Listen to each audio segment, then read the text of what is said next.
আসসালামু আলাইকুম, আশা করি সবাই ভালো আছেন। আপনার যদি একটি ইমো অ্যাকাউন্ট থাকে তাহলে এই ভিডিওটি আপনার জন্য। আপনারা যারা ইমো ব্যবহারকারী আছেন আপনারা অনেকেই জানেন না ইমোতে কিছু গুরুত্বপূর্ণ সেটিং রয়েছে যেগুলো আমরা করে রাখলে আমাদের অনেক সুবিধা হয়। এই সেটিংগুলোর সুবিধা কী বিস্তারিত আলোচনা করব এই ভিডিওতে। আর ইমোতে নতুন একটি সেটিং যুক্ত হয়েছে, সেই সেটিং আপনারা যদি অন না করে থাকেন তাহলে আপনাদের অনেক ক্ষতি হতে পারে।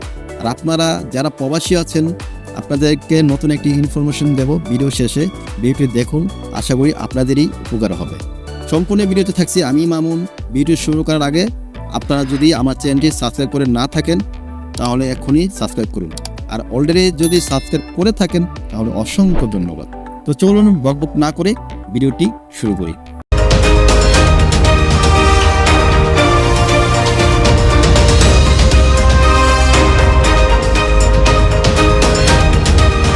সো আপনারা এই কাজটি যদি করতে চান তাহলে আপনাদের মোবাইলে থাকা ইমো অ্যাপটি আপনারাও ওপেন করে নেবেন। ওপেন করার পরে সেটিংয়ে চলে যাবেন, ক্লিক করলাম। ক্লিক করার পরে এখানে আপনারা দেখতে পাবেন প্রথম যে অপশনটা, এটার কাজ হচ্ছে যে নতুন ফিউচার এগুলো আগে ছিল না। আমরা আগে একাধিক অ্যাকাউন্টগুলো আমরা লগ ইন করতে পারতাম না। এখন আপনারা চাইলে এখানে একাধিক অ্যাকাউন্ট ব্যবহার করতে পারবেন। যেমন আগে একটা অ্যাকাউন্ট যদি লগ ইন করতে চাই, এটাগুলো লগ আউট করে তারপর আরেকটি অ্যাকাউন্ট আমরা লগ ইন করতে পারতাম। এখন বর্তমানে আপনারা একাধিক অ্যাকাউন্ট আপনারা চাইলে ব্যবহার করতে পারবেন। এরকম আমরা দেখতে পাচ্ছেন দুইটা অ্যাকাউন্ট আমরা ব্যবহার করতে পারছি। নিচেরটা যদি আমি ক্লিক করি তাহলে এটা লগ ইন হয়ে যাবে। আমি নিচেরটা ক্লিক করলাম, দেখতে পাচ্ছেন আমরা লগ ইন হয়ে গেছে, এই অ্যাকাউন্টটা লগ ইন হয়ে গেছে। তো আশা করছি বুঝতে পারছেন এটার কাজটা কি। হ্যাঁ, তো আমি আগের অ্যাকাউন্টে ফিরে যাচ্ছি। এটা গেল প্রথম। তারপর আপনাদের সেটিংয়ে চলে যাবেন। সেটিংয়ে যাওয়ার পরে আমি দেখাই এটার কি করবেন। সেটিংয়ে যাওয়ার পরে আপনারা চলে যাবেন প্রাইভেসিতে গেলাম। প্রাইভেসিতে যাওয়ার পরে এখানে দেখতে পাচ্ছেন এই যে আমি যে বলছিলাম যে নতুন একটা অপশন, নতুন একটা সেটিং যুক্ত হয়েছে ইমোতে, এটা হলো সেই অপশনটা। হ্যাঁ, এখানে দেখতে পাচ্ছেন ব্লক স্ক্রিনশট ফর পোলস। এটা কি লেখছে আমি বুঝাই বলি আপনাদের। এখানে দেখতে পাচ্ছেন এখানে সব কিছু লেখা আছে। এখানে কি বলছে, এখানে বলছেন যদি এটা যদি অন করা থাকে আপনাদের কেউ যদি কল দেয়, দেওয়ার পরে সে স্ক্রিনশট বা স্ক্রিন রেকর্ড করতে চাইলে সে নিতে পারবে না। স্ক্রিনশট বা কল স্ক্রিন রেকর্ড করতে চায় তাহলে আপনাদের কাছে একটা নোটিফিকেশন চলে আসবে। এটা ইমো বলছে। হ্যাঁ, এখন যে ইমো বলছে এটা কাজ করে কিনা সেটা এখন আমি ট্রাই করে দেখছিলাম, একবার কাজ করে নাই।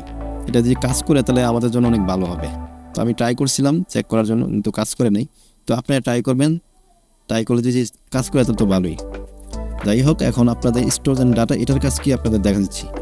স্টোরেজ অ্যান্ড ডাটা এখানে ক্লিক করে দিবেন। ক্লিক করার পরে আপনারা নো ডাটা মোড দেখতে পাচ্ছেন, এটার কাজ কি। এখানে আমরা ক্লিক করলাম, এখানে দেখতে পাচ্ছেন আমাদের অপশনটা চালু আছে। তো এটা যদি আপনারা অন করে দেন তাহলে আপনাদের ডাটাটা কম খরচ হবে। এটার মূলত কাজ এইটা। আপনারা যদি অফ করে দেন তাহলে আপনার ডাটা বেশি খরচ হবে। এটার মূলত কাজ। তো আমি বেগে যাওয়ার পরে এখানে এই অটো সেভ আফটার রিসিভ, এটার কাজ কি, এটা আমি ক্লিক করলাম। ক্লিক করার পরে আমার দুইটা অন আছে, সমস্যা নেই। আপনারা যদি এই দুইটা অন করে দেন তাহলে ধরুন আপনাদের মোবাইলে কেউ যদি ছবি বা ভিডিও পাঠায় তাহলে অটোমেটিক এটা সেভ হয়ে যাবে আপনাদের মোবাইলে। তো এটার কাজ। এখন আপনাদের দেখা দিচ্ছি এটার কাজটা কি। এটার কাজ হচ্ছে, ধরেন আমি অন করে দিলাম, এটার কাজ হচ্ছে আপনারা কাউকে ছবি বা ভিডিও যদি পাঠান তাহলে অটোমেটিক আপনার মোবাইলে এটা সেভ হয়ে যাবে। এটা যদি অন করে রাখেন, তো এটা আমি করতে চাচ্ছি না, আমি এটা অফ করে রাখলাম। তো আপনারা চাইলে আপনারা অন করে নিতে পারেন, সমস্যা নেই। তো এই যে তৃতীয় নম্বরটা দেখতে পাচ্ছেন ফটো আপলোড কোয়ালিটি, এটা বলতেছে আপনারা যদি কারো মোবাইলে ছবি বা ভিডিও পাঠান আপনারা যদি এই অপশনটা যদি চালু করে রাখেন তাহলে হাই কোয়ালিটি যাবে, আপনার সেম যে ছবিটা সেই সেম ছবি কোয়ালিটিটা তারা পাবে। আর যদি আপনারা দুইয়ে দেন তো ডাটা সেভার, তাহলে মোটামুটি ক্লিয়ার থাকবে। আর যদি এইটা দেন 1 নম্বর অটো রেকমেন্ডেড, তারা এতটা ক্লিয়ার হবে না।